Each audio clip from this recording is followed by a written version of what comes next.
Welcome back for the final video in our technical analysis series. Now that you know how to create and train an AI, it's time to implement it into your Hopper. In this video, you will learn how to implement the algorithm intelligence in your Hopper, and how to choose the right settings for your AI.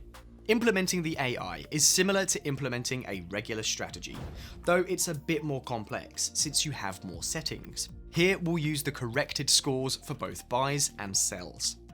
Using the corrected score ensures that the AI will keep on rating strategies once it starts trading, so it continues to learn and adapt.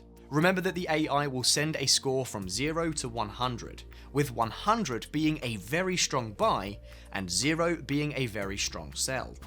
So here, you could set how strong you want your buy or sell signals to be for them to be considered adequate. We chose 70 for buys and 30 for sells, so that we'll see a good amount of trades.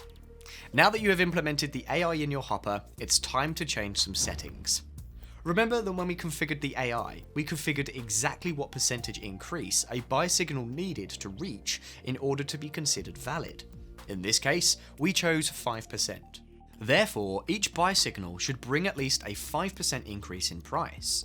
So, we'll set 5% as our take profit, since each good buy signal should hit the 5% mark. Next up, enabling the sell based on strategy setting allows our Hopper to use the sell signals sent by our AI, which is what we want since we already configured them in the AI and trained the AI to send sell signals.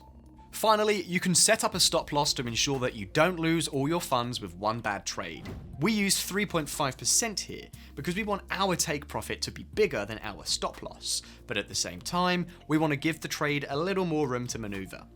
However, it's entirely up to you what value you will use here. There's no right or wrong answer. And that's it. Congratulations on finishing the last video in our technical analysis section. In this video, you have just learned how to implement the algorithm intelligence in your Hopper, and how to choose the right settings for your AI. Thank you for watching, and we'll see you in the next section.